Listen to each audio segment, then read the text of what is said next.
Yutet Adar, le 19 Adar. La Eloula de celui qu'on appelait le général du peuple d'Israël, comme ça on l'appelait. Marad de Arad et Israël. Il était donc l'armée russe a voulu le prendre en tant que soldat. Et le Admour de Tzanz lui a fait une bracha à ce Rav et lui a dit tu seras le général, pas dans l'armée russe, tu seras général du peuple d'Israël. C'était Rabbi Yosef Chaim Zonefeld.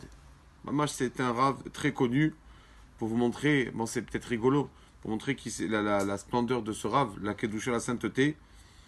Il ne savait pas ce que c'était un miroir. Il n'a jamais vu un miroir de sa vie. Et une fois, il passe devant un grand miroir et il dit à son élève, regarde-moi, regarde cet ange, regarde ce tzaddik.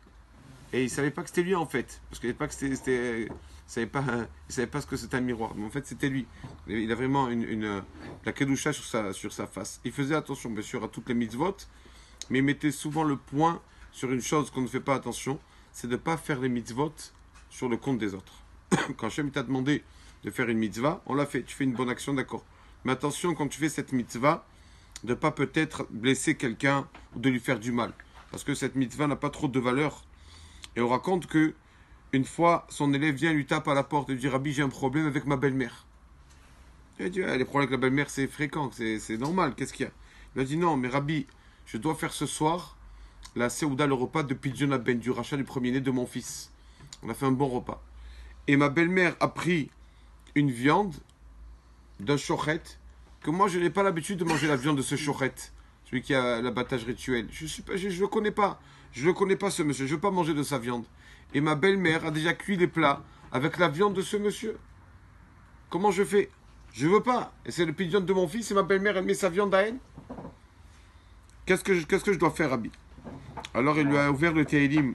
Tehillim, psaume 22, verset 7. Le roi David qui parle et qui dit à Hachem, Ve'anochi tolaat veloish.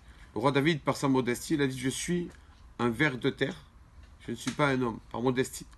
Alors le Rav, il lui a dit, on apprend de ce verset, il vaut mieux, très belle phrase, il vaut mieux manger un ver de terre que de manger et sucer le sang d'un homme. Comme ça, il lui a dit.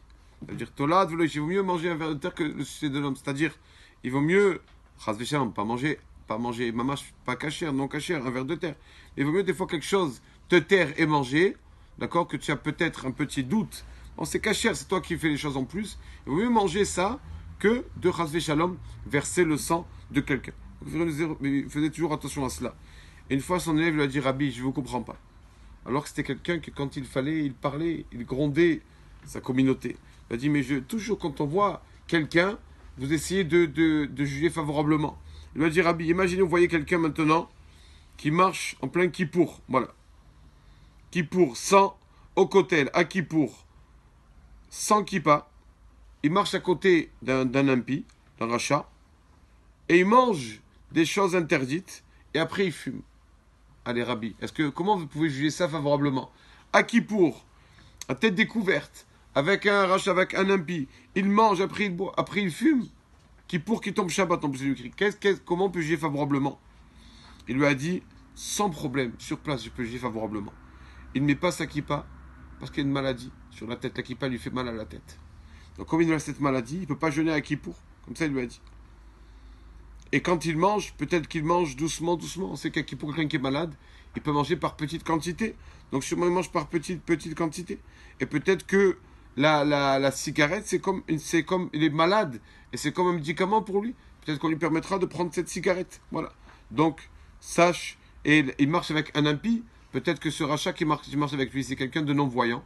Et donc ce monsieur-là, c'est lui qui l'accompagne, parce que celui qui est à côté est non-voyant. Il lui a dit, ça va, Rabbi. D'accord. Donc il jugeait vraiment toujours favorablement. Une fois, je finis cette histoire, on raconte qu'une fois, donc il y avait quelqu'un de très riche, une femme son mari était très riche, mais la femme n'a pas mérité d'avoir d'enfant. Et la femme envoie au Rav de sa ville, j'ai besoin d'un pidyon nefesh, faites-moi une bracha, voilà l'argent. S'il vous plaît, Rav, j'aimerais mériter d'avoir des enfants. Donc le Rav de sa ville décide d'envoyer ça à Rav Yosef Chaim Zonefeld, au Rav de Yerushalayim, qui fasse lui une bracha. Et il lui envoie. Et le lendemain, arrive le mari de cette femme.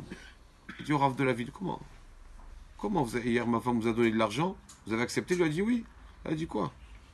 Une femme ne peut pas donner l'argent sans prendre l'avis de son mari. Là, elle vous donne l'argent sans me consulter, la femme. Moi, je veux pas. Tout cet argent donné au rabbin, je veux pas. D'accord, il n'y a pas de problème. On va écrire au Rav Zonefeld qui rende l'argent. S'il n'a pas déjà fait Pidyon Nefesh, qui te rend l'argent, il n'y a pas de problème. Et quand il dit ça, arrive un envoyé de Yerushalayim. Rabbi Zonefeld lui a dit, avec une lettre du Rav Zonefeld qui dit bonjour, j'ai reçu votre lettre au sujet du Pidyon Nefesh, mais comme la halakha me demande de consulter le mari quand une femme donne la tzedaka, comme je n'ai pas l'avis du mari, je vous ai rendu l'argent. Donc sans qu'on lui parle, il a rendu l'argent, parce que la halakha dit qu'une femme peut donner une petite somme pour la tzedaka ou quoi.